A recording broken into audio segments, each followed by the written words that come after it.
aspects of frustrated magnetism in 2 different lectures today. So thank you, Karlo. Right. I'm very happy to be here. I thank Raj and Ganesh for invitation. And I have to say that I enjoyed the school very much so far. It is not good for you, it's good for me. The reason that it's not good for you is that I didn't prepare my lectures properly because I was attending other people's lecture. Nevertheless, More questions than other people. well, yes, please ask questions.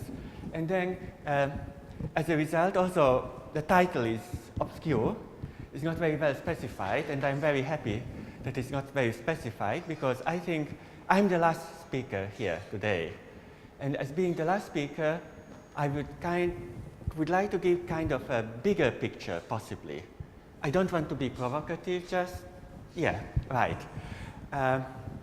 Also, Ganesh mentioned that I'm coming from Hungary. The research institute, the name is Wigner Research Institute of Physics, and I was very surprised and very happy to see that, all these posters on the wall of the MSc, and there is the Wigner. The quote from Wigner that it is really a miracle that we can use mathematics to describe the world, and we don't know why can we do that. But apparently there are some laws that we can use. And Wigner made he is very important for group theory in physics. And in this lecture, I will also show you some group theory methods. So, so what typically happens? The question is, what are we doing here? Okay, of course, we want to become physicists and so on, but what is our job? So typically, as a theoretical physicist, for example, you get an email. This is an email I got maybe, I don't want to tell you who I got it from. Where is it? Yes, here, email asking me, okay, we measured this Newton spectrum. Can you help us with this? I'm watching it. What can I do with this? Okay, so, let me close it very quickly. Okay, and so we are theoretical physicists. We have our tools, and then there are the experimental physicists, they have their tools, and we need to match. And there are also numerical experimentalists, and they have also the supercomputers, and they can also calculate many things. So what I mean is that I would like to draw here 3 different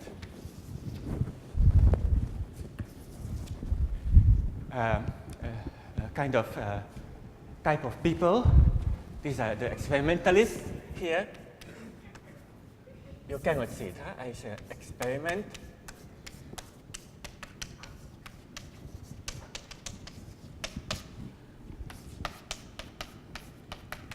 Theory and numerics.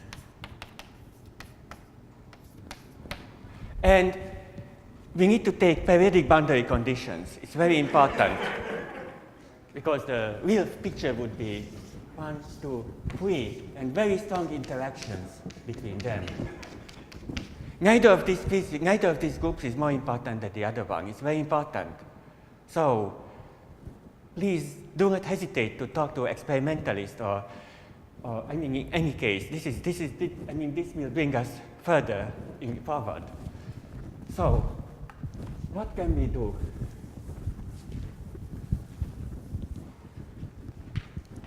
So the experimentalists, they typically make materials.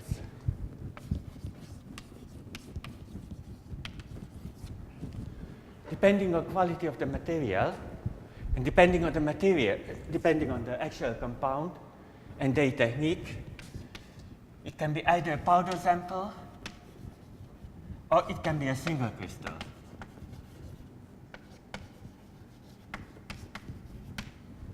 This can make a big difference. If you have a powder sample, then if you put it in magnetic field sometimes if there are anisotropies, you will lose a lot of information. If you have a single crystal, then you will get much more information. What can they measure? They can measure specific heat. They can measure susceptibility. Already from these two quantities, you will get some information. You will get information about, for example, what we saw already for the spin ice. Maybe entropy is missing. Then we know that we have typical energy scales below which there is a larger degeneracy.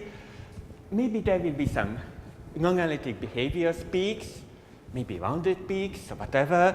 So possibly there is some phase transition. From susceptibility, you can also see, you can try to guess what is the nature of the phase transition. Is it magnetic, non-magnetic? Is it ferro, anti-ferro? And those things you probably already covered in your school. And another important aspect is, for example, from high temperature part. I mean, you can do the Curie plot, which is 1/chi against temperature. Depending on the temperature that you are looking at, if you are lucky, then it will look like this, or maybe it will look like this. But anyway, sorry, it will never look like this. So this solid line would be the 1/chi, and at high temperatures there is a straight line, and extending the straight line, where it hits, it will tell you roughly the order of amplitude of the couplings in this material. Right. Then, so these are thermodynamic measurements. Then, more interesting is experiments which access dynamics. For example, electron spin resonance, neutron, NMR, NMR less dynamics anyway, maybe, yeah, right. Then there is a new technique, RIX, resonant elastic X-ray scattering. There is also muon spin resonance.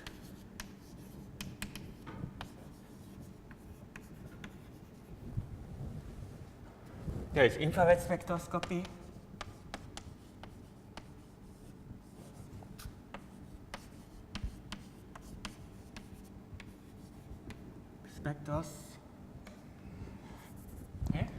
Spectroscopy, yeah, right. So using these techniques, we can access excitations. So, for example, what ESR, Newton scattering, and infrared spectroscopy measures are typically the spin-spin correlation function. This we heard about already in some of the talks. I will show you a few figures now. Resonant inelastic X-ray scattering can also access this information. And NMR, it can measure local magnetic fields. So for example, if you have I will also show you a few examples in a minute. So if you have a spin ordered state, for example, in a magnetic field, whether some of the spins are aligned and some are anti-aligned, like a Plateau state, then you will have several signals in the NMR, and you can count how many of different spin local configurations there are. For example, in 1/3 magnetization plateau on a triangular lattice, which is kind of 2 up spins, 1 down spins, you will see 2 different local magnetic fields on the side. In the nuclear magnetic resonance, the nuclear spin will measure the local magnetic field, so it's a local probe. These others, they are different probes. Okay, right, so you will get some input from the experimentalist. I will show you some later on. And then there is a theory part. So what do we have there? Yes? What about MUSR? MUSR can measure if the sample is ordered or not. So if there is a local magnetic field that is stable within a time frame of the MUSR experiment. So it can tell you that if your sample is ordered, Néel ordered, or whatever ordered, then there will be a signal. If it is disordered, like in spin liquids, then then you know that it is not ordered, right? So, okay, and what they also know, there is this material. So this material has some symmetries.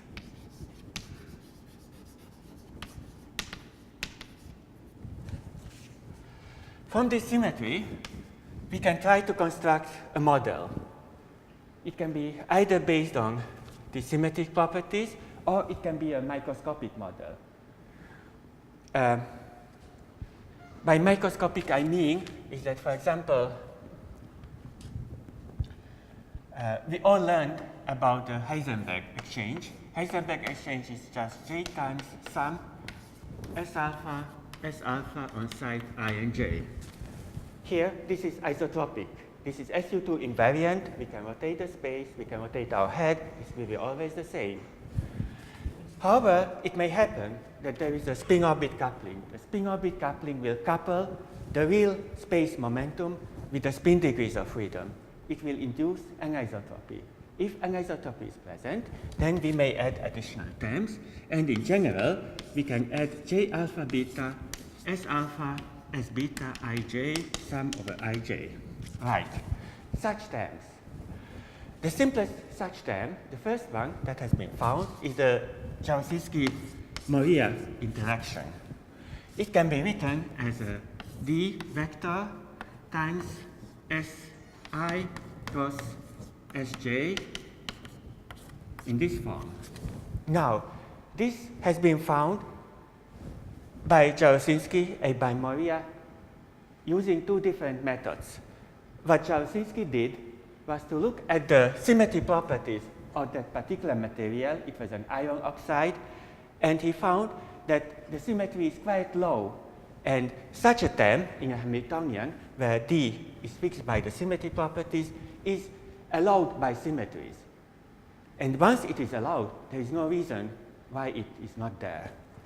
On the other hand, Moria, I think in a paper which has appeared a year later, he took a Hubbard-like model. So he took the orbitals into account, the U term, the spin-orbit coupling. He had several orbitals. And starting from that kind of high energy model, he derived the effective Heisenberg model, just what we saw a few days ago. An effective Heisenberg model plus corrections to the Heisenberg model of this form. That derivation was very ugly.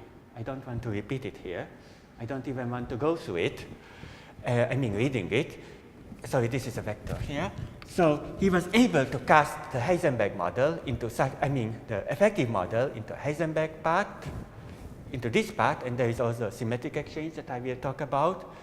And this D term is a next to leading correction in one of the spin orbit coupling or one of the G factor anisotropy or whatever.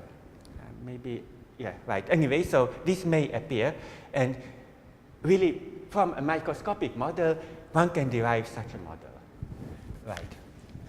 So we have symmetry to help us to derive a Hamiltonian for certain material. Little later, I will show you how to derive such a model for the iridates. It will be an example how to use the symmetry. And I will also, if have time, to show you how to use the symmetry properties to show a magnetoelectric coupling in a material. Okay, right. So from symmetries, we have a Hamiltonian.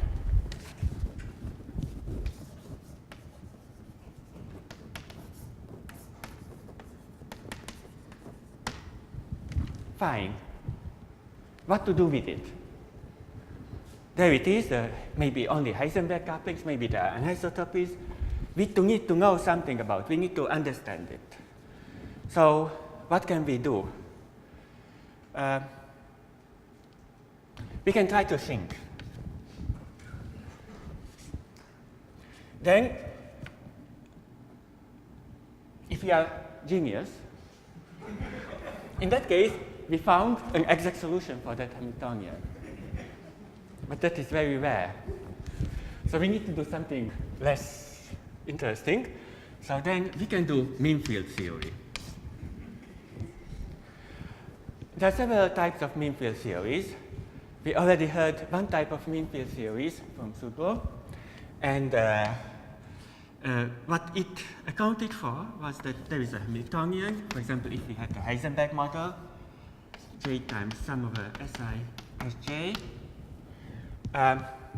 What he did is that he said, okay, fine, this is a Heisenberg model, there are magnetic moments. If it is ordered, in that case, we can say that there is an expectation value of this Si alpha spin on the side, which is a magnetization vector, M alpha. And we expand, we assume that this will be finite on every side, and we expand in the fluctuations, in the difference in this model. So essentially, what he did, that he said that, right, it is sum over J, Si alpha minus, no. It is Mi alpha plus Si alpha minus Mi alpha. And the same term with I will delete it anyway, so I can write it there.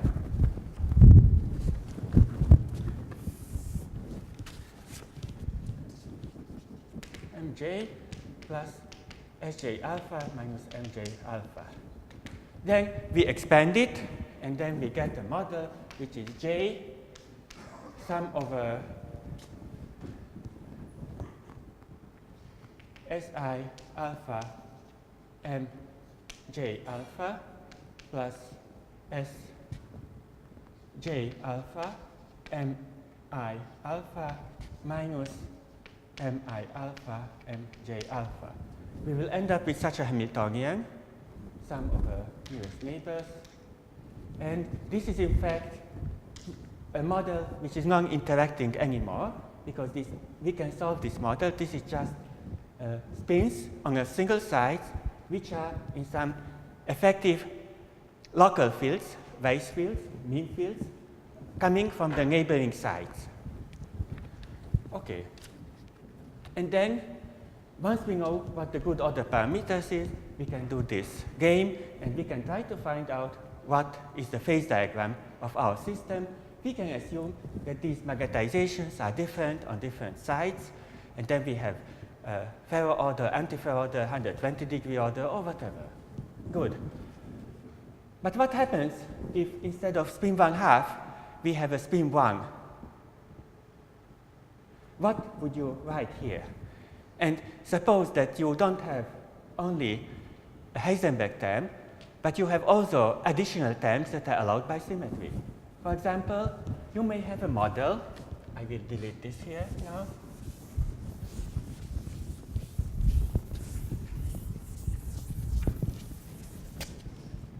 You may have a model which looks like this. J times S dot Sij sum over nearest neighbors plus, say, K times Si Sj to the square. For spin 1, this term is allowed. How do you do a mean field theory for this guy? Then you need to think a little bit. And maybe even for higher spins, or if you have anisotropies and so on, we need to find a more systematic way how to do it. One possible way is that, what is a mean field theory? Mean field theory describes a quantum state where the sides are minimally entangled, when the entanglement in the wave function is 0 with the nearest neighbor side or with any other side. So this is just a product wave function. So why don't we start with that? So we can say that, okay, let's try to minimize the energy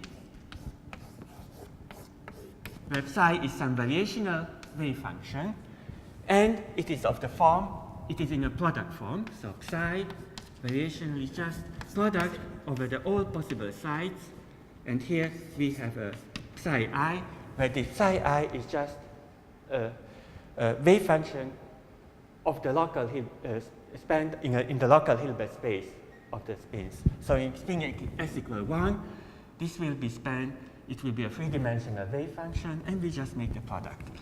One can show that, actually I didn't do my homework properly, that at least for the spin 1/2, minimizing this variational Hamiltonian is equivalent to solving the original mean field problem. For spin 1, I'm not sure that if we introduce some order parameters in this problem, I can tell you quickly how to introduce order parameters here. But maybe there will be some constraints between the different order parameters, and simply using this variational wave function, we don't need to care about those things. So, for example, what we can say that if we have a spin 1 problem, then what we can say that this psi I will be just some alpha I times, say, spin up plus beta I times 0 component and gamma I times the -1 z component of the spin. So this will be our ansatz wave function. And we try to minimize these coefficients alpha I, beta I, gamma I on all the sides of our problem. And we try to find what gives the lowest energy. Usually, what it will happen is that either all the alphas will be same on every side, that will be some ferrostate, or maybe they will be only different on a few lattice sides. Good. Why is this more than just doing the, I mean, if we don't know what the symmetries are, what the order parameters are, by solving this numerically, usually, I mean, if this is, there are many states here, it's becoming a complicated problem. If you get a hint from numerics what the solution is, then you can proceed further. But usually we have numerical solutions. So what we do, or what I usually do, is I take a Mathematica code, I have a part which evaluates this Hamiltonian and such wave functions, and try to minimize for a given set of parameters, optimize the wave function, starting from different random configurations. And then you can, by looking at the solutions, you can try to guess what symmetries are broken. What are the, how can you describe somehow these wave functions differently? Okay, so this is about mean field. I will come back to this later. I hope I will have enough time. Right. Okay, so we can do this mean field-like thing. But this is a kind of a stupid mean field, because this here, it describes only side-ordered states. But if we want to describe spin liquids, then this mean field is not good. It cannot describe any topological ordered state, ground state. So what other types of mean field can we think about? Well, what we can do is that if we have a spin operator, or any operator S alpha that satisfies certain commutation relation among each other, so for example, we have S alpha, S beta, it will I epsilon alpha beta gamma S gamma. So this is defining a commutation relation for the Lie algebra of the spin operators. Maybe we have additional operators here, like, I mean, this can have higher dimensions, we can have more operators, and so on. For any dimensional representation, so if we have if n is the dimension of the Hilbert space, this X on, these guys, they will be n times n matrices. And then what we can cook up is the spin S alpha as an operator can be written as S alpha mu mu. So this is a matrix. This is an n by n matrix. And here we can put a fermion, and here we can, a fermion mu, and a creation operator of fermion mu. So, and we sum over the mu mu. The mu and mu, it goes from 1 to the dimension of the local Hilbert space. Or instead of fermions, we can write also bosons. So B mu cross this S alpha mu matrix, B mu boson, and this is S alpha here. This is another possibility using bosons. And what we can check is that if these matrices, they satisfy the same commutation relations for matrices, then this operator will also satisfy the same commutation relation as an operator. So we have a possibility to rewrite our string operators using two different operators on the same side. And actually, this will lead to the pattern construction that Subro was talking about. So what can we do now? We have the Hamiltonian, maybe S alpha times S alpha. We can replace this part into that Hamiltonian. And then what we end up with is something that we will have F dagger mu F mu. This is on side I. And there will be some F dagger mu prime J, F mu prime J. And there will be some coefficient here, which I don't want to write out. So there will be some coefficients that depend on the mu prime, and so on. And this will be the new Hamiltonian. Right. So now we have a problem where we have 4 fermionic operators. This is an interacting problem. We cannot solve it. But what we can do another type of mean field. Instead of pairing and taking expectation values of operators on the same side, which will end up with the same type of mean field theory that I was talking a few minutes before, what we can pair up, we can look at the expectation mean field wave function when we look at the when we pair these operators, we take these mean field values somehow. Okay, I delete this here. So the fermionic mean field, for example, or bosonic mean field, it will be something like having F dagger mu I, F mu J prime, and then there will be the expectation values of the F mu I, F mu prime J here. Or maybe we can even pair it so that we have a kind of superconducting part, F dagger, and here we have expectation value of F's on a different side, I, J. So we can have different terms like that in the Hamiltonian. This is already describing a state which is highly entangled between the sides. And we can try to solve this problem, because now if we have a mean field value for this, these are just hopping amplitudes or gap amplitudes. This problem can be solved numerically very easily, even analytically, depending on the case. And then we repeat, we get a wave function. We want to calculate, then we can calculate the average expectation value, then again calculate the wave function using this expectation, blah, blah, blah, blah, and hopefully it will converge. Once it converges, maybe we end up with different solutions. And maybe we end up with, what is important, it will be that we will get, for example, solutions where if we have a honeycomb lattice, for example, that maybe these effective hopping amplitudes will acquire phases, or maybe the square lattice is simpler. And we can ask, if we go around, do the fermions acquire some phase? And it will turn out that we may have solutions where there is a zero flux, or there might be solutions where we get pi fluxes, or even more interesting things, maybe complex fluxes and so on. So this goes back, Affleck and Marston and other people in the late 80s, if I am not mistaken.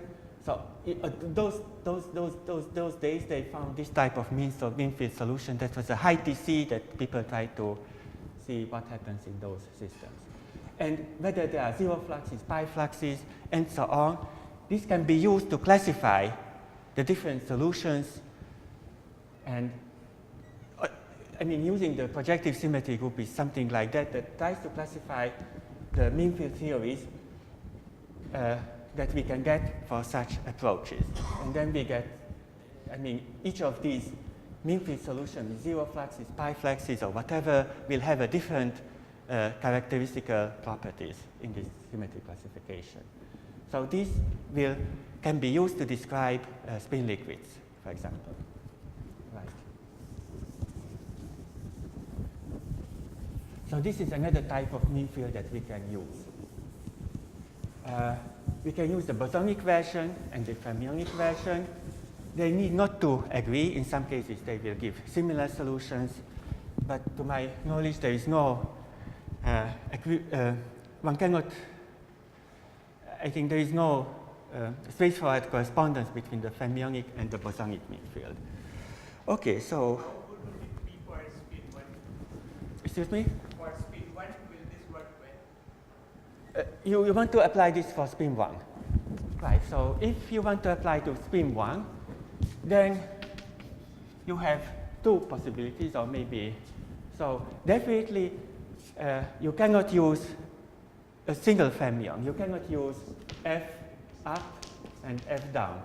This you cannot use to describe spin 1. What you can use is that you say that, okay, we have a fermion for, say, upspin, fermion for 0, fermion for -1 component. Then you will need 3 fermions. Or you can use the Schwinger bosons, B up, B down. These are SU2 indices, and then the spin 1, SZ1, will correspond to have 2 of those bosons on a side. Or you can use B1, B0, B-1. Then you introduce 3 bosons. And in each case here, you will need a 2x2 matrix. And in those 2 cases, you will need the 3x3 cases of the spin 1 matrices.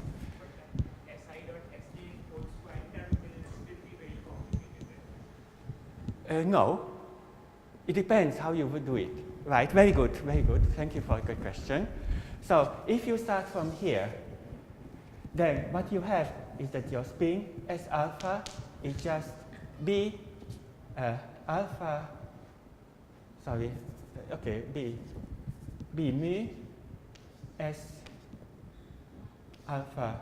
Now this is the operator, mu, B mu. So these are 2x2 matrices. And the mu is the spin up and down. You're absolutely right. If we want to write the S alpha square in the bilinear part, then we will get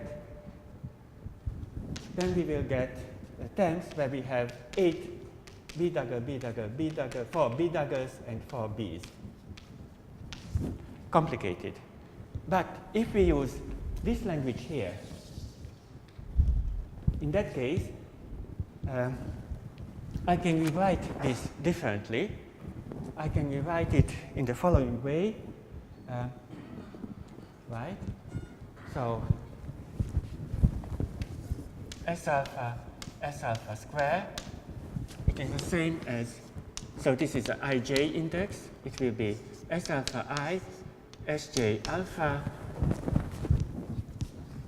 Si beta, Sj beta. So this is the one dot product. This is the other dot product. We do a sum of alpha beta. Then we can say that this is Si alpha, Si beta.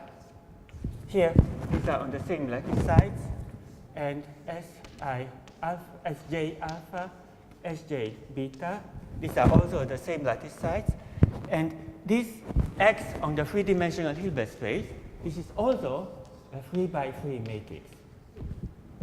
So and let's call this matrix Q alpha beta. Don't call it Q alpha beta. Say R alpha beta. And if we call this is a 3x3 matrix, so what we can do is not only introduce S operators alpha that are here, but we can also introduce the alpha beta operators, which will be using the B mu dagger matrix alpha, beta, mu, mu, p, mu. So these are 3 by 3 matrices now. They are the 3 bosonic operators. In that case, we don't get so many bosons, but we are left with the usual term, exactly the same type of term that comes from the Heisenberg model. Right. Is this fine? Yeah, right. If you want to be more fancy, then for spin-free half, there are 4 states per side. It is kind of a SU4. If we look into this type of what all different types of spin operators can appear, it is an SU4. It is isomorphic to SO6. And here we can introduce Majorana fermions. 6 Majorana fermions, and instead of working with fermions and bosons, we can also work with Majorana fermions. And that will be yet another mean field. So the field, I mean, we can use many, many different mean fields, and we can get optimize the energy, but we have no idea whether our mean field is the right one or not. Does it describe the model or not? In that case, we need to ask desperately the help of people who can do excitation or DMRG or quantum Monte Carlo or IPEPs or tensor network or whatever. Right.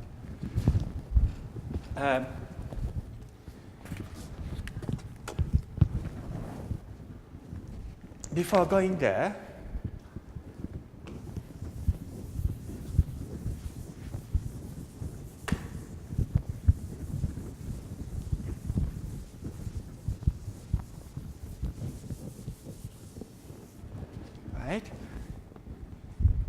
it may happen that we are extremely lucky or we are geniuses.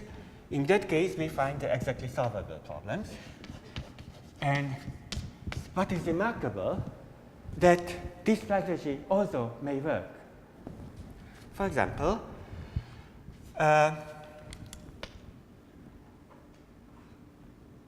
one of the simplest by exact solution, we can mean different things. So for example, we can find an exact ground state. The very typical example is the Majumdar-Gauss chain. The Majumdar-Gauss chain is the Heisenberg model where you have the nearest neighbor and next nearest neighbor interaction. So Hamiltonian is just sum over J1, S1, Si, Si plus 1, dot, times plus J2 times Si, Si plus 2, where J2 value is equal 1/2 of J1. For this very particular case, we can write the Hamiltonian as a sum of S1, Si, Si plus 1 plus Si plus 2 square. This is a kind of triangle, and we sum over all possible triangles, and then there is a J, there is a constant, maybe there is a 1/2 here. I don't know. So what I want to say, that this Hamiltonian can be thought of as we have edge sharing triangles like this, and these are the sides here. I mean, this is just this triangle, this is not the valence equality construction or whatever. This just tells us that in this Hamiltonian, we have this triangle where these bonds have the equal J amplitude, and then we have the another triangle and so on, and we need to add them up so that the effective exchange here will be J, and the exchange on this bond here will be 2J, and the chain is now a zigzag chain. Is this clear? Yes, I didn't have questions, so many so far. I remember one question, yeah, I remember several questions, so please do not hesitate to ask me. Right, so this is the chain. This is the Majumdar-Gauss Hamiltonian written differently. And what happens is that if this is a spin 1 problem, spin 1/2 problem. And if we have spin 1/2 on a triangle, then we can put a singlet bond here, two spins that make a singlet. And here, this spin, it can make whatever it wishes. It can point up, down, right, left, and so on. It doesn't matter. This state will be always an eigenstate of the Heisenberg model on this triangle. So what happens is that what we can do here is that if we cover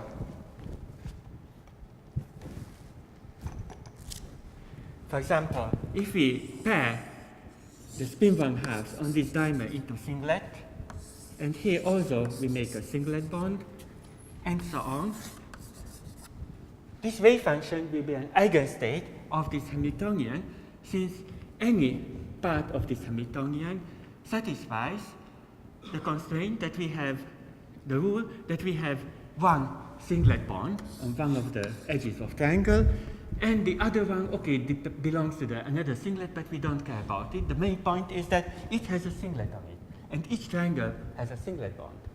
So this is an exact eigenstate. One can also show that it will be the ground state as well. Okay, this is very nice, fine. One can have one-dimensional chains, one can come close to this model. It was conceptually important because this is a gap state. So if we change this value of J2 with respect to J1, the Heisenberg model is gapless.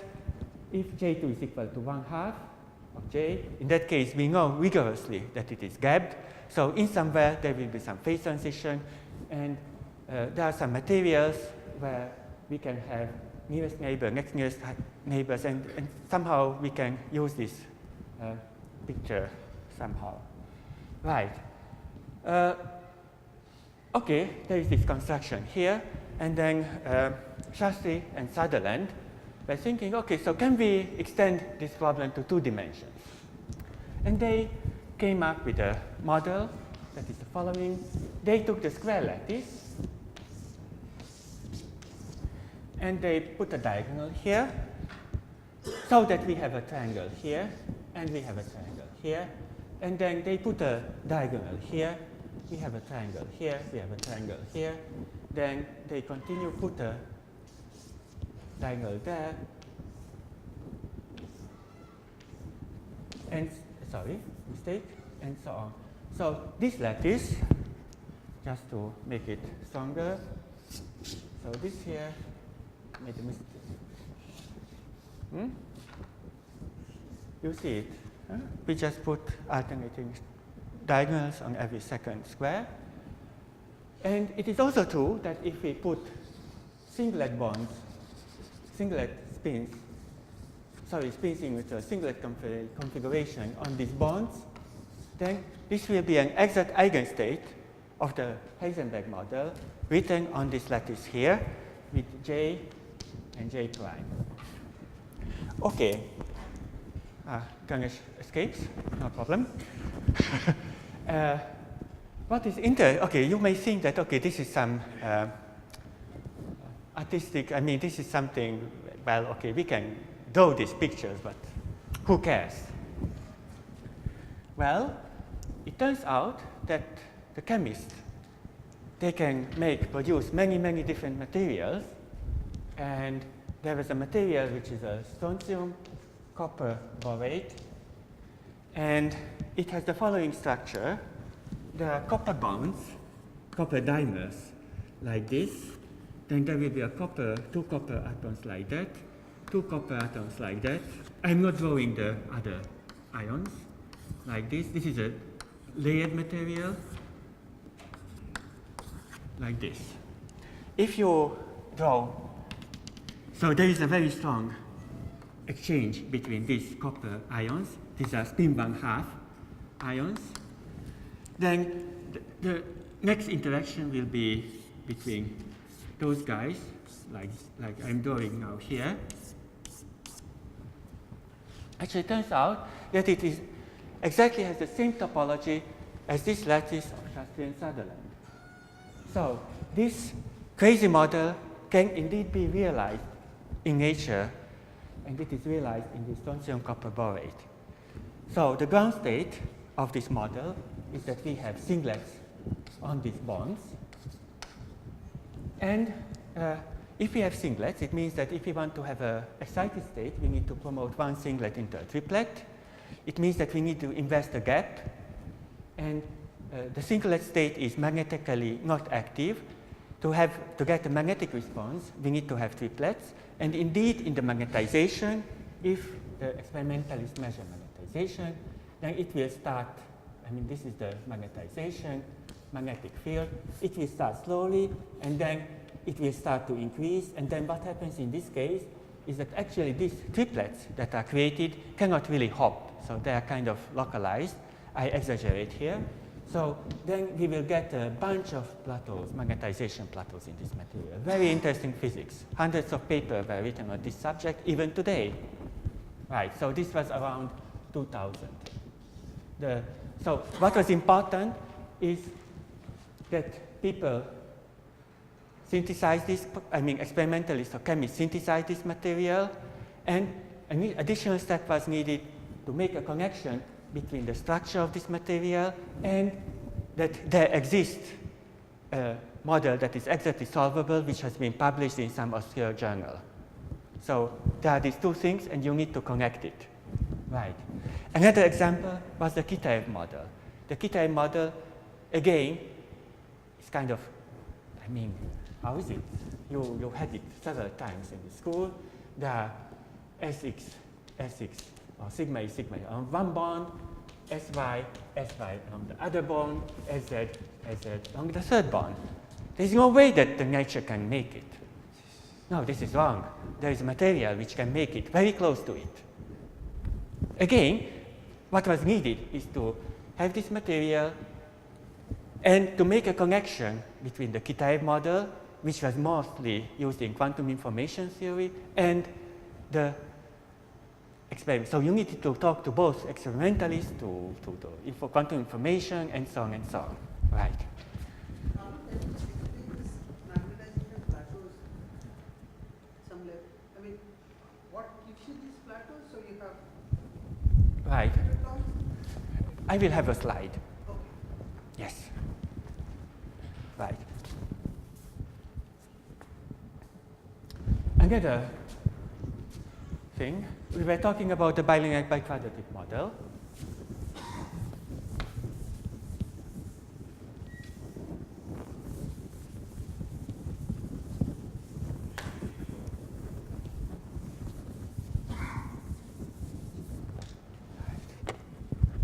So,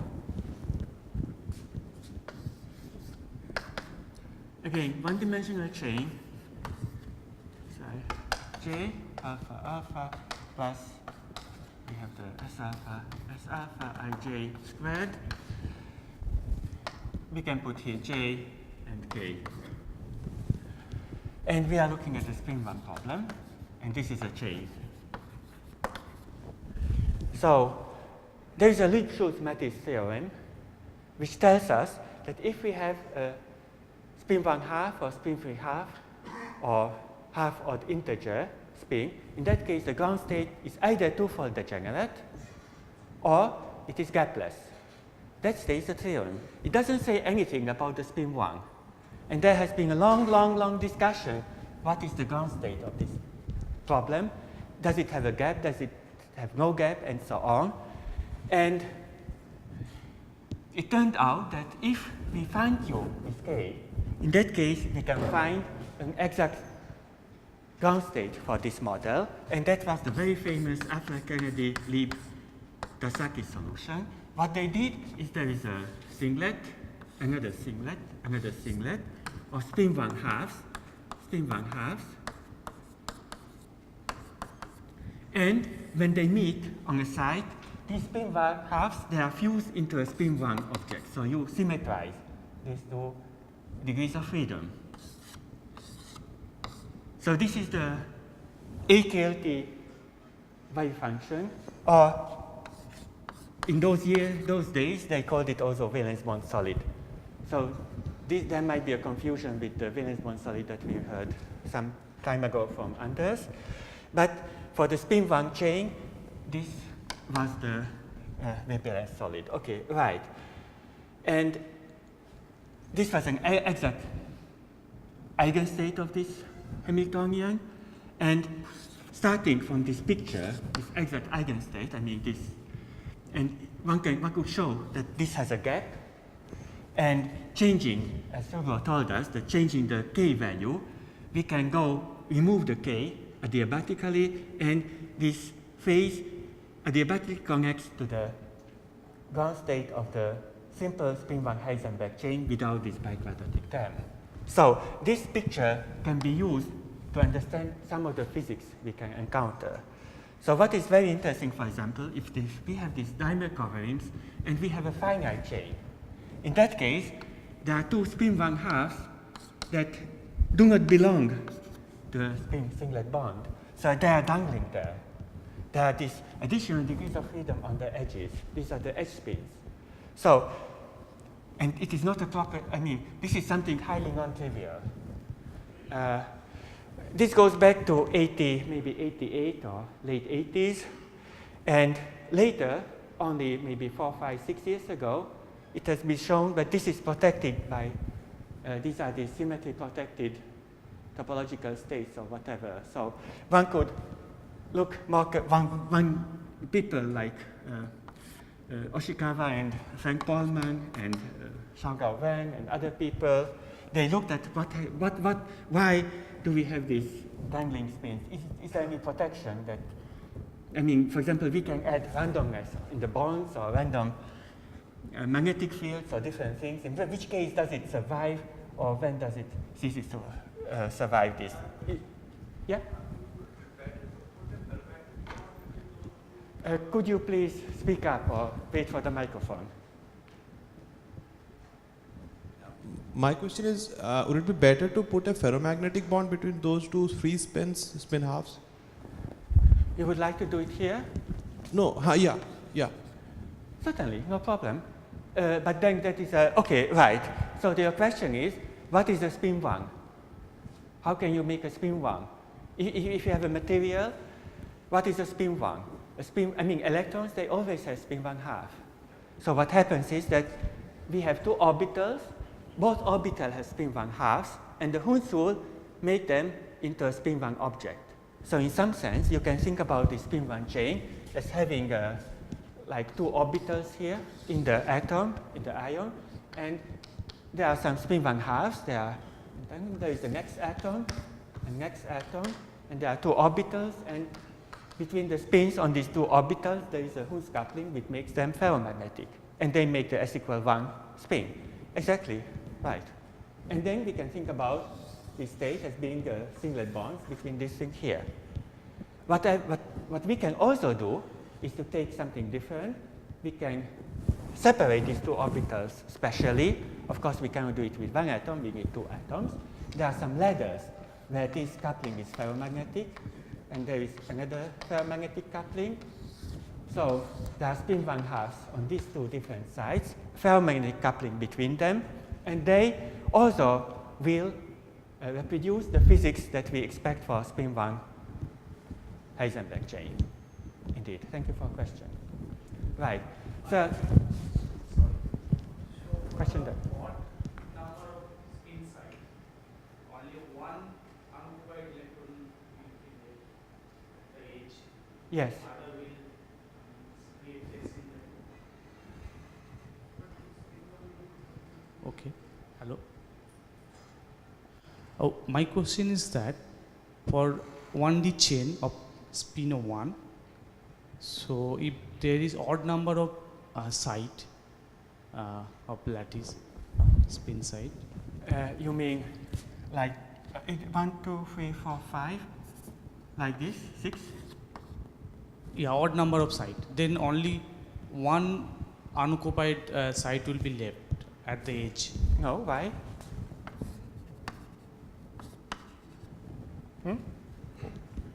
Sorry, I'm not sure if I understand your question. Okay. So the valence bond solid, this is It does not depend on the number of sides. For spin 1/2, there is one need to be careful when if you have a spin 1/2 model, 3/2 model, how many sides you have.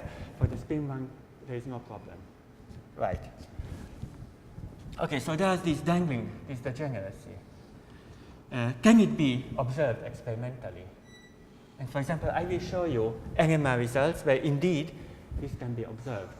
So you put it in a small magnetic field. What happens is that, okay, so this is a topological degeneracy. Why? If we have a chain that is closed, in that case, each spin belongs to a singlet. They are all happy. So then the excitation spectrum will look as follows. We have the ground state, that is a singlet, and there will be some excitations, and this is one-fold degenerate. If we change the topology of this ring, namely we open it and we have two ends, in that case, what happens is that because the system is gapped, the correlations decay exponentially. These two spins will not talk to each other, so we will have S equals 0 and S equals 1. So we will have a singlet state and a threefold degenerate triplet state split exponentially, and the splitting decays exponentially with the system size, and above there will be the gap. So the ground state degeneracy is different for a closed chain and for an open chain. Right. Good. Okay. If we want to compare with experiments, what we need to do is to calculate quantities that are measured in experiments. Typically, it means that we need to calculate the spin-spin dynamical spin-spin correlation function. That is the most useful quantity. It is defined as SQ omega alpha beta equals, we have I just show it for 0 temperatures. It can be easily written also for finite temperatures. S alpha, okay, let's put it, sorry.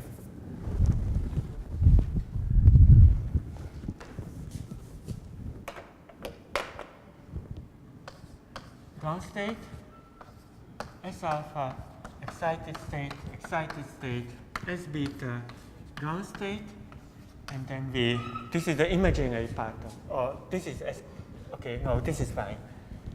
Omega minus here, I'm always confused, what do I need to write? Maybe like this, otherwise we do a summation of final states. So this is a quantity that we need to calculate. It tells us that if we have a ground state, then the spin operator at psi I, yes, there is a, okay, I put here a k and a minus k, right, because q and minus q. And this will tell us that we create an excitation with momentum q with this spin operator, with the local operators. You remember that there were long discussions what are the physical operators when when Subo and other people discussed about and increments and about the Kitaev model and the sigma operators and O's and so on. So these are always the physical ones, what we can access. We create excitation. There will be, this excitation will maybe match with one of the excitations, the finite of the problem, maybe not, then it will decompose into several eigenstates, and we look at these matrix elements with alpha and beta. Neutron scattering intensity is proportional to 1 minus q alpha, q beta. Here I put a hat because these are these just show the direction of the q vector times S alpha beta q omega. So this is what you need to calculate to compare with Newton scattering. This factor comes from the type of interaction between the Newton spin and the electron spin. It is a dipole-dipole interaction. And this dipole-dipole interaction, so Newton sees the spin to a magnetic dipole-dipole interaction. That is why this factor is there, and we really need to sum over alpha beta here. For ESR or infrared scattering, in that case, this factor is not there, and essentially ESR and infrared absorption are related to the imaginary part of the susceptibility, which is related to S alpha beta omega q equals 0 in this case.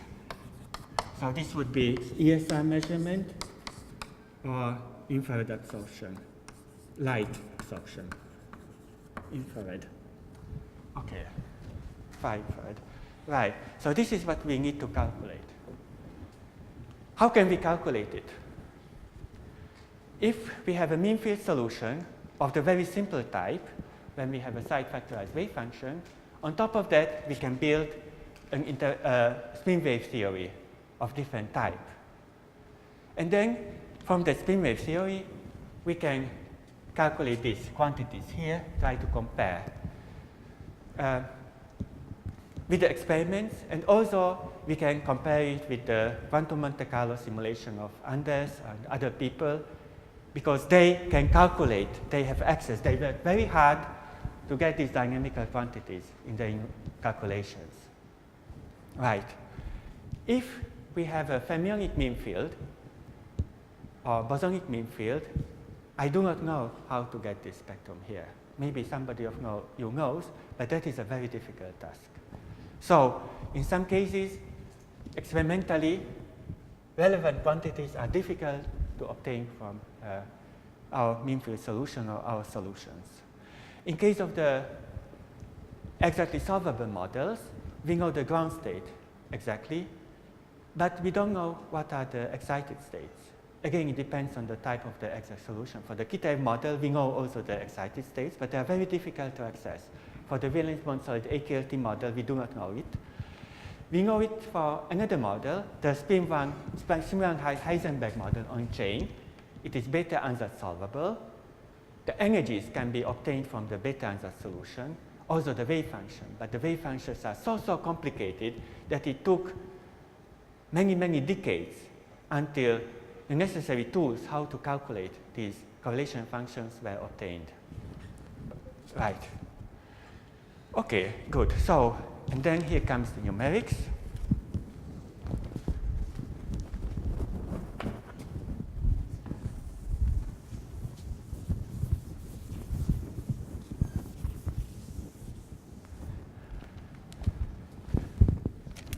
Numerics, okay, so maybe the oldest numerical methods are exactization and Monte Carlo. I think Monte Carlo was used when they were constructing the atomic bomb, not for spin systems, but for other methods. And ED, one of the simplest code, the line source code, this guy is Hungarian, by the way. So the line source code, it goes back to 40s, I think. And this is a very efficient way to calculate eigenstates, energies, wave functions for a large sparse Hamiltonian. So we have, what does excitation do? We take a cluster, we don't look at the thermodynamic system. We take a cluster, a small cluster, 8 sides, 10 sides, 16 sides, whatever. We put our spins there. We calculate how large is the Hilbert dimensions. It goes very quickly with the number of sides. If we have a spin 1/2, it goes to the 2 to the n. So you can imagine that if we have maybe 20 sides, then it is about 1 million sides, 1 million states in the Hilbert space. Then Hamiltonian is a matrix in this Hilbert space. So it's a 1 million times 1 million matrix. Right. However, we can use, this Hamiltonian matrix is not dense, it's sparse. It means that if I have a state, there will be only few other states it connects to. So there will be a Hamiltonian where we have a 1 million something that rows, and then in that row we will have only few non-zero elements. They are typically going with n. So there is a very efficient way how to store this Hamiltonian matrix. These are the space matrices.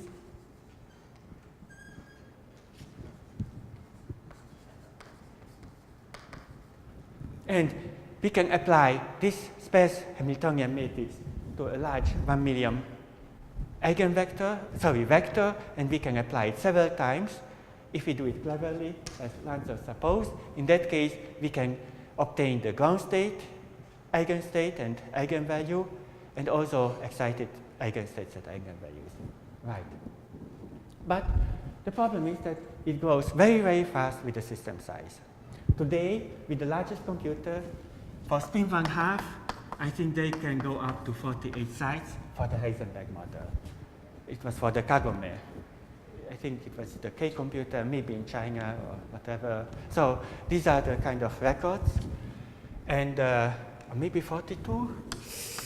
I don't know. So anyway, there are specialists who can do this. I mean, this is highly non-trivial. Actually, what they do is they don't store the Hamiltonian matrix. They will always calculate it. So they have a state, a vector, and they calculate where will it go. Right.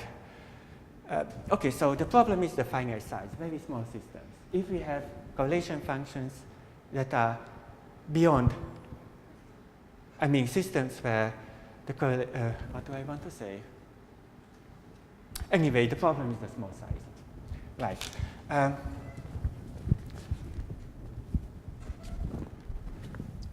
When we have eigenstates, eigenvectors, then we can calculate spectra.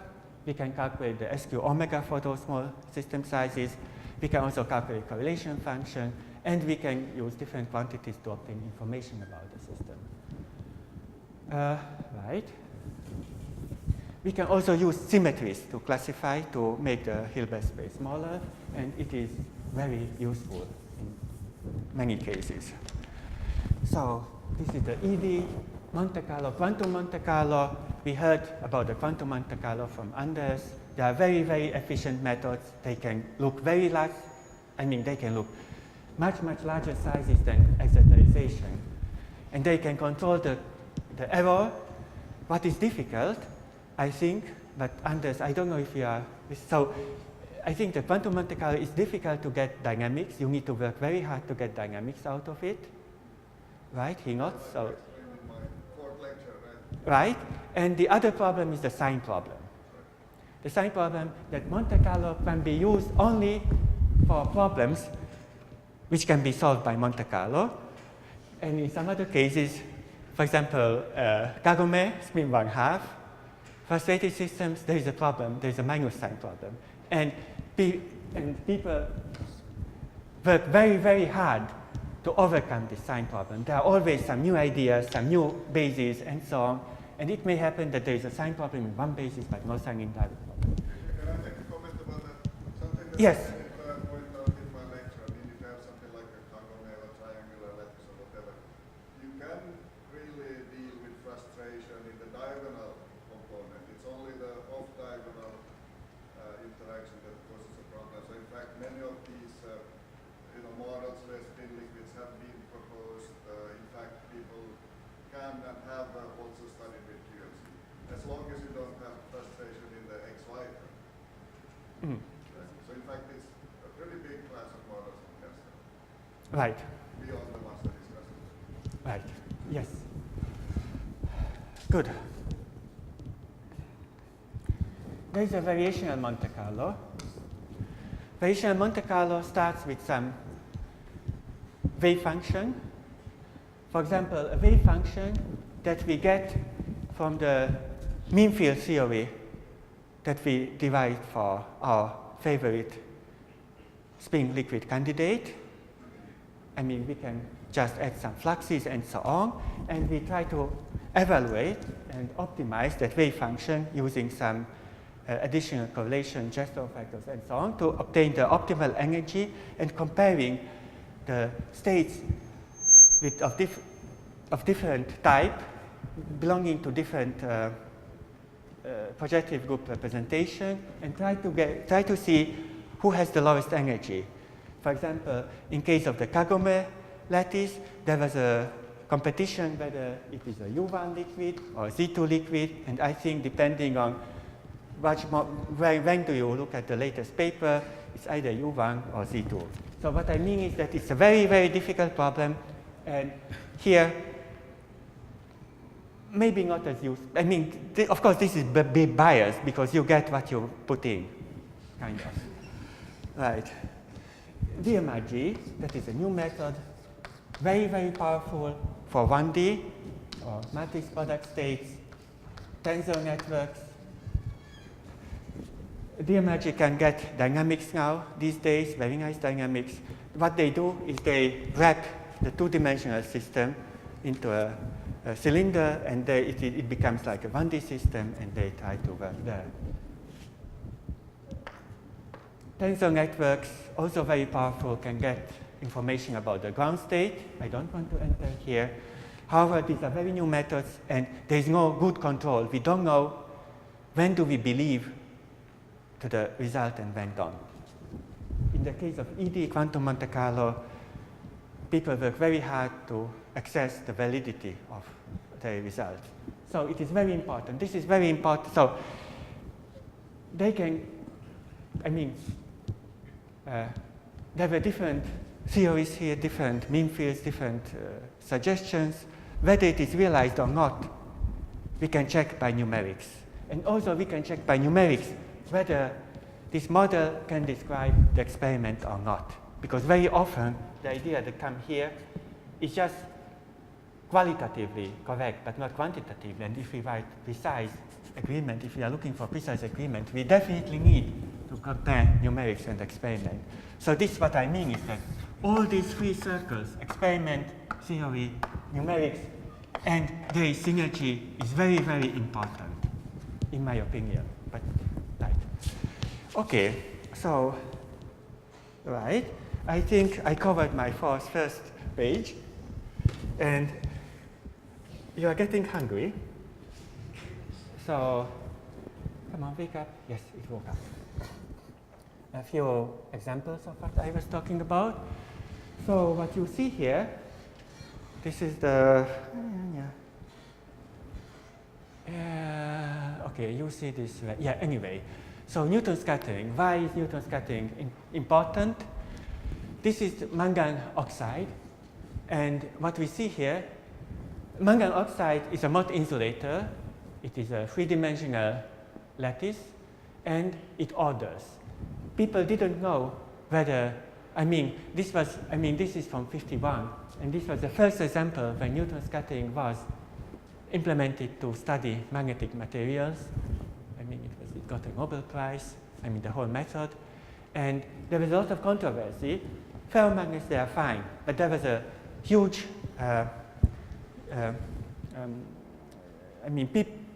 like Landau didn't believe antiferromagnetism. He said it cannot exist. And this was very important, the experimental finding of an antiferromagnet. It is there, so you can argue that, oh, it cannot exist, but it's there. So, right, okay, right. So why is it there? There's a peak here, which is absent above certain temperature. There is a critical temperature, there is a phase transition temperature of 120 Kelvin. They can see it in specific heat. So specific heat tells us that there is a phase transition between something and something. But we don't know what it is. We need to find out. And what they found out is that below and above, the black peaks measured by Newton differ. In one case, there are only those ones that are the so-called structural black peaks. They are coming from the nuclei of the material. And in addition, at low temperatures, an additional black peak appeared. And that black peak is related to the alternation of the spin 1/2, because the neutron with the spin sees differently the spin up and the spin down here. So there will be a scattering potential, and this additional peak appears. The strength of this black peak can be used as an order parameter. For different temperatures, the 80 Kelvin, 110, 124, the width and the size of this height of this peak is different. One can plot the intensity against the temperature, and we can see very clearly that it drops to, well, it's essentially to 0 at the critical temperature. They saw a signature of phase transition specific heat and also insusceptibility. So clearly, this tells us that a nil transition happens, a magnetic phase transition happens. This is, we already saw, this was for the lantern copper oxide, two-dimensional nil antiferromagnet. This is for 2010. Here, ring exchange and J2 and others were introduced to try to describe. But anyway, these are the plots that usually experimentalists can produce. Intensity plots. Earlier, you see there is a huge advance. Here, we had just a few points in omega k, and here we have a color plot. Much easier to publish. Okay, so these excitations can be calculated. They fit very nicely, except for the particular K momenta that we discussed, Anders discussed in his talk, and others. Right. Yes?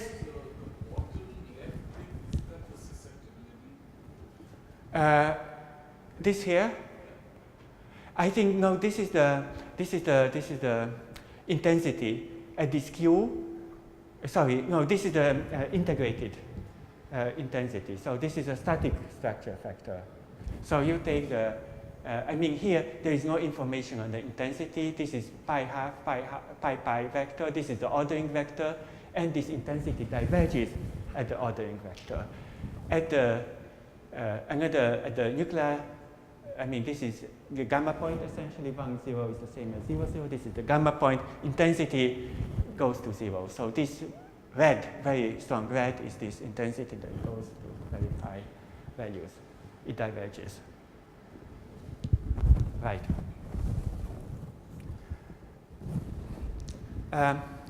This is Newton scattering made in high magnetic fields.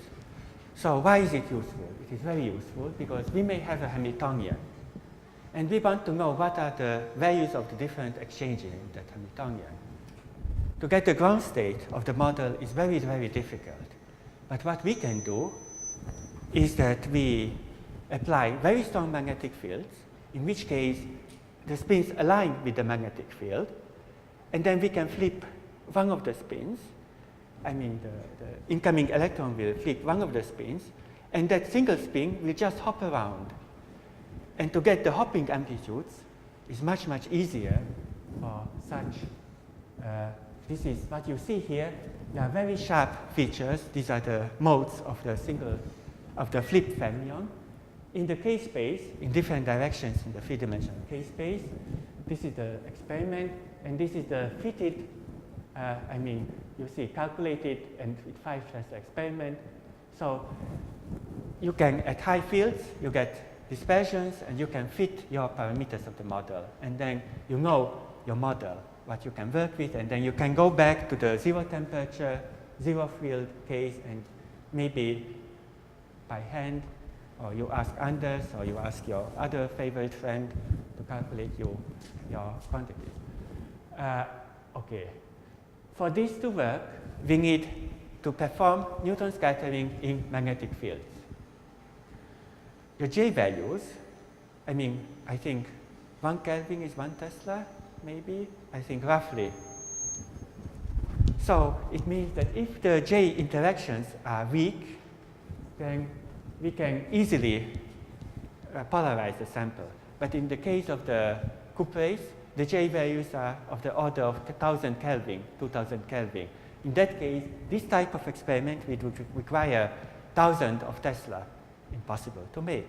So in some cases, in some lucky cases, for example, the organic, when the interaction is weak in some organic two-dimensional or three-dimensional materials, or also in the spin ice, the exchanges are sufficiently weak so that this experiment can be performed.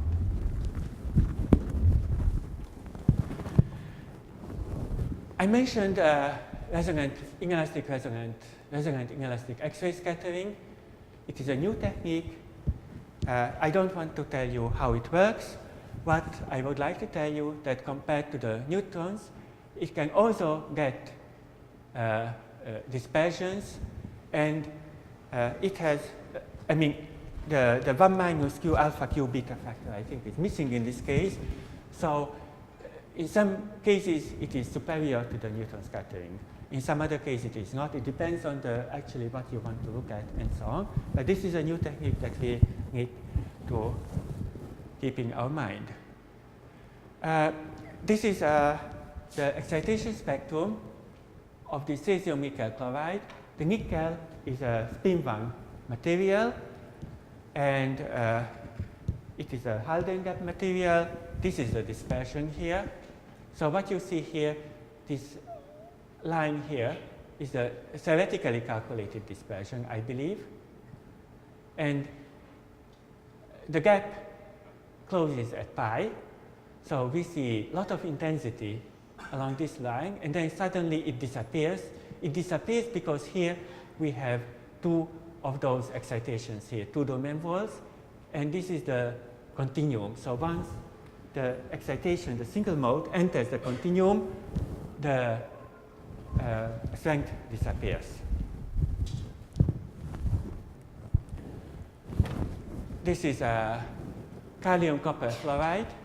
This is essentially the orbitals order, and they make effectively spin-1 half chains. This is the Newton scattering result compared to the beta ansatz result. Beautifully, we see all that physics that we discussed about, the fractionalization, the spin-ons, and so on. Sorry, this is, okay, so what you see here, this is the Halden gap phase. This is yttrium, barium, nickel oxide. Nickel is again spin-1. It is doped with magnesium. It is doped with magnesium so that we break the chains. So we have a finite chains, and in that case we expect, okay, this is maybe different material, but this is it, this yttrium, barium, nickel oxide. So here, if we break and we have a magnetic material in between these two chains, then we have a spin-1 half, and another spin material here. They will interact. There is a spectrum, and this spectrum can be measured using ESR measurements. So ESR measurements can tell you what are the excitations of these free spins, and one can see really it is as there are two spin-1 halves on the two edges, on the edges of the two neighboring spin chains. Here, this is a NMR result. This is the same here. So it tells us that there is a, this is for different temperatures, 150 Kelvin, there is a 1 peak, 2nd peak, 3rd peak, big peak, 6, there are many peaks. It means that we have many different local fields close to in the sample, and actually what happens is that this is they put it in the small magnetic field. This will select the triplet state. You remember here, I had the one free for the ground state, which is magnetically active, the triplet one. It will have the two H spins aligned with the field. So we will end up with upspin, upspin. Actually, the S spin interacts with the other. So upspin doesn't mean that there is a single spin here, but rather it means that there is a up, down, and so on, with a decay with just correlation length between the spins. And here also, when you integrate out the spins on this side, it is spin 1/2. There will be different local moments here. And what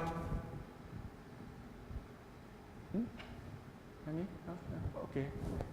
What we see that there will be different magnetic fields, and those are those magnetic fields that are observed here by this peak. So this peak corresponds to a large magnetic field. This is a smaller local magnetic field, even smaller, and so on. And this magnetic field is created by the strength of the spin here that acts on the nuclei that is in this atom. And then here it is smaller because the magnetic moment is smaller, and here even smaller. So directly we can see the distribution of these local magnetic fields coming from the edge spins.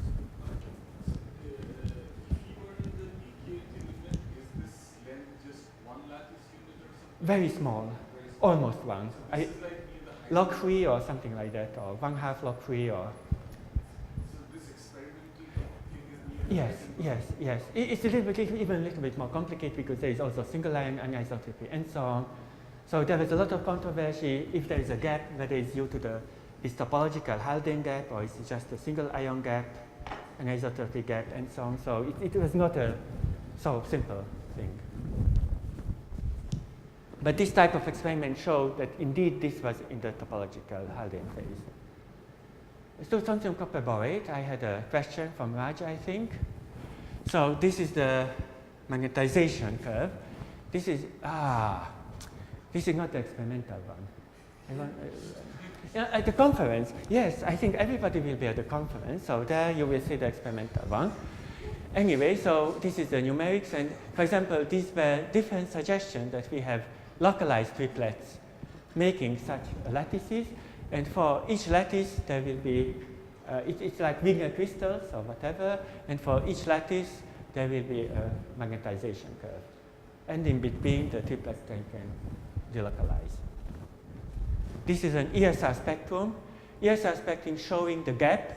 This is the gap between the ground state and the first excited state.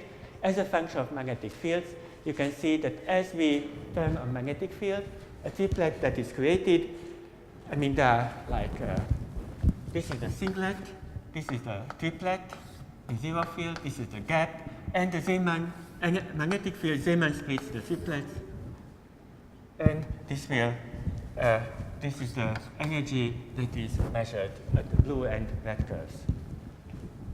Right. This is another thing that I didn't talk about. I talked a little bit about magnetization plateaus. These are other type of measurements, magnetic field, magnetization. These are pyroclaw systems, highly frustrated pyroclaw systems. And we see here huge magnetization plateau. This is due to the magnetostriction, the coupling between the spins and the lattice degrees of freedom. Simply, the material will stretch and shrink in a certain direction, lifting the frustration and making these plateaus huge. Good. I think lunchtime.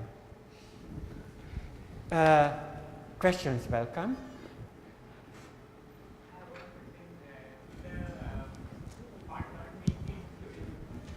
Please wait. In the Parton mean field theory, sometimes I have also seen people introduce gauge fields when are they necessary and when they are not. Right, of course, they are always necessary. Okay. Yeah. So what? So one way, I mean, it depends what you want to do. So one way, numerically solve the mean field. You put it into your computer, and you can do it even wheel space or k-space or whatever. If you do it wheel space, then you will, your solution will converge somewhere. And once it converges, then you may find out that this expectation value, f dagger f, on this bond, and here you go around the circle, f dagger here f, on the plaquette, that if you go around, you pick up a phase. So in that case, you know that this is a solution where you can introduce this, I mean, e to I phi phases. And those are those gauge fields. I mean, that you can, how you write it, it's up to, defined after a gauge and so on. So this is, so either you solve your problem numerically, and from there you can extract your fluxes. And once you know that you can revisit your problem by an ansatz where you introduce those gauge fields and those fluxes and so on. The dynamics of the gauge field is not important. Is the dynamics of the gauge field is important, or is there no theorem in the Lagrangian? I don't know. I think it is important. I mean, I don't have much experience with these things, but I usually do. I have a little bit experience. So with one of my PhD students, what we did that we just took what we said that okay, we have a certain fluxes on a problem. We diagonalize the problem. We have the wave function and do variation. Do variation Monte Carlo, just Gutzwiller projecting. Dynamic sort of gauge fields. I don't know. Maybe if you want to satisfy your constraint. I mean, one problem of the mean fields that I didn't talk about is that if you don't do the mean field but use the F dagger, FF, it will always conserve the number of fermions on a side. But once you introduce a mean field, then the number of electrons on a side will fluctuate. And you want to keep it 1 or 2. In that case, you need to do something to reduce that fluctuations, and sometimes those procedures, I think, involve doing something with the gauge fields, but I don't know exactly what. But this is very difficult calculations. You showed some examples of valence bond solids, right, where they can occur in compounds. So are there cases known where you get a valence bond solid, but the lattice thing does not dimerize, and you still have like some spontaneous symmetry? Okay, so it never, right, so valence bond solid was used in the 1D case for the AKLT state, and it does not dimerizes. No, that's right, but suppose you go to 3D or 2D, then you can have different, right, okay, so if you would talk about valence bond solid, and here again, by valence bond solid, I mean these AKLT-like functions, then of course you can, for example, construct for honeycomb lattice S equal 3/2 a state where you have a singlet bond. This does not break translation symmetry. So in that case, in some other cases, of course, you can play with these games, and then you may break translation symmetry. You can break different symmetries and so on. So, for example, if we think about S equal 1, then maybe what happens is that if you have different, right? So this will be the singlet bond in that case. So this is kind of a placket phase when you make this thing. This will break, but I'm not sure whether this was your question. So, of course, one can write microscopic models where you can spontaneously break the symmetry.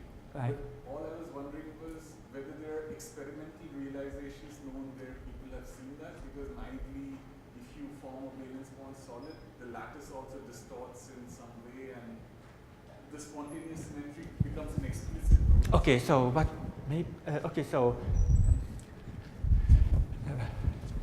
So what you mean is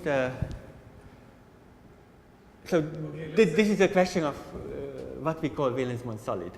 So if we would call valence bond solid just if you have a spin 1/2 lattice and you make some dimers into singlet, and then there will be a distortion, indeed, yes. That's right. This is what will happen very often, that there will be, so it is mostly in 1D that you have this instability to form dimerized states in copper germanate and other things. In higher dimension, it is rare that, usually the structure is quite low, and then, when we have this singlet forming, the structure is quite low, and easily, there is a natural way how to form the singlets, usually.